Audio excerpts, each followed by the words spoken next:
اس کے بعد مولانا لکھتے ہیں کہ تمام دنیوی علوم پر علم فقر کو فضیلت حاصل ہے۔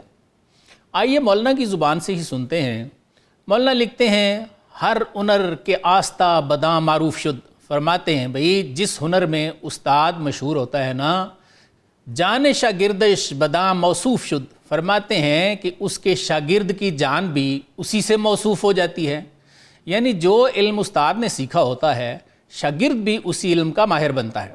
پیش استاد اصولی ہم اصول، فرماتے ہیں کہ اصولی استاد کے سامنے اصول، خواند آں شاگرد چست با وصول، فرماتے ہیں پڑھتا ہے وہ مستعد اور کامیاب شاگرد۔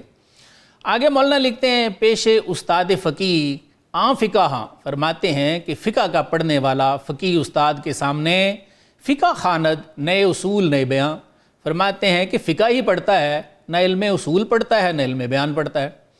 آگے لکھتے ہیں پیش استاد کے او نحوی بود، پھر فرماتے ہیں کہ اس استاد کے سامنے جو نحوی ہو، جان شاگردش ازو نحوی شود، شاگرد کی جان اس سے نحوی بن جاتی ہے۔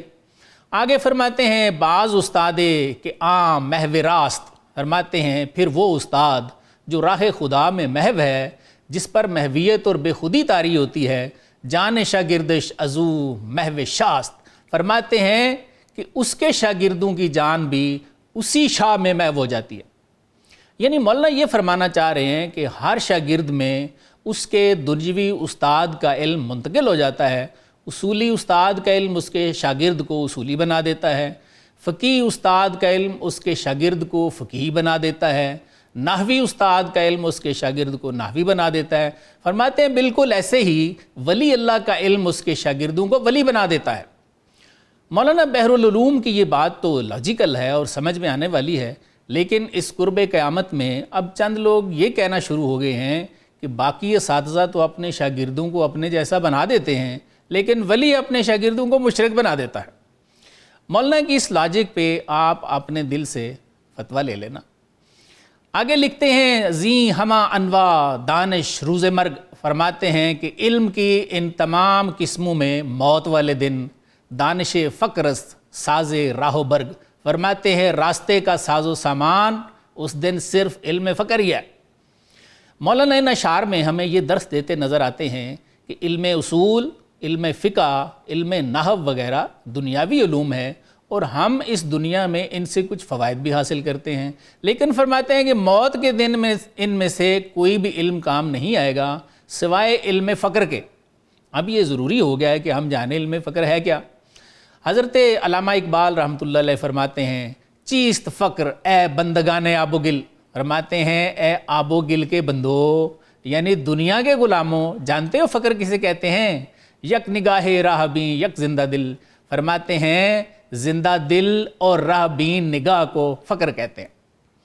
آگے فرماتے ہیں فقر کار خیش را سنجیدن است، فرماتے ہیں بھائی اپنے معاملے کو سلجھانے کا نام فقر ہے، بر دو حرف لا الہ پیچیدن است، اور فرماتے ہیں دو حروف لا الہ الا اللہ کے نور کو اپنے اوپر طاری کرنے کا نام فقر ہے۔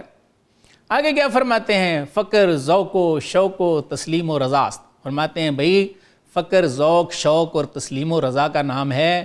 ما امینیم ای متاع مصطفیٰ است، فرماتے ہیں فقر متاع مصطفیٰ صلی اللہ علیہ وآلہ وسلم ہے، ہمیں تو امانتاً ملی ہے۔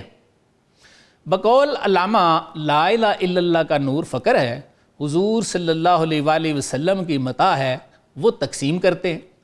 اگر ان تینوں اشعار کے پیغام کو اکٹھا کر لیں تو علامہ ان اشعار میں یہ فرما رہے ہیں کہ لا الہ الا اللہ کے نور کو فقر کہتے ہیں، حضور صلی اللہ علیہ وآلہ وسلم عطا کرتے ہیں یا تقسیم کرتے ہیں، اور اس سے ایک دل بینا اور نگاہ پیدا ہو جاتی ہے جسے دولت فقر کہتے ہیں۔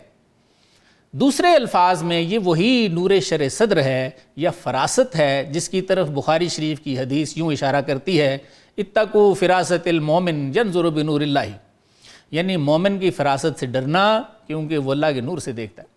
کیسے اللہ کے نور سے دیکھتا ہے؟ جیسے حضور صلی اللہ علیہ وآلہ وسلم نے صحابہ سے فرمایا، اور یہ بخاری کی حدیث نمبر 719 ہے کہ بھائی اپنی صفیں برابر کر لو اور مل کے کھڑے ہو جو، تم مجھے پیچھے سے بھی نظر آ رہے ہوتے ہو، صفیں ٹیڑھی کر لیتے ہو۔ بقول اقبال یہ نور نظر کلمے کا نور ہے اور حضور صلی اللہ علیہ وآلہ وسلم اس کو تقسیم فرماتے ہیں۔ مولانا اپنے اشعار میں یہ فرمانا چاہ رہے ہیں کہ موت کے وقت یہ نور انشراح ہماری کامیابی کی دلیل ہوگا، جبکہ دنیوی علوم جیسے علم اصول ہے، علم فقہ ہے، علم نحو وغیرہ ہے، فرماتے ہیں یہ ہمارے کچھ کام نہیں آئیں گے۔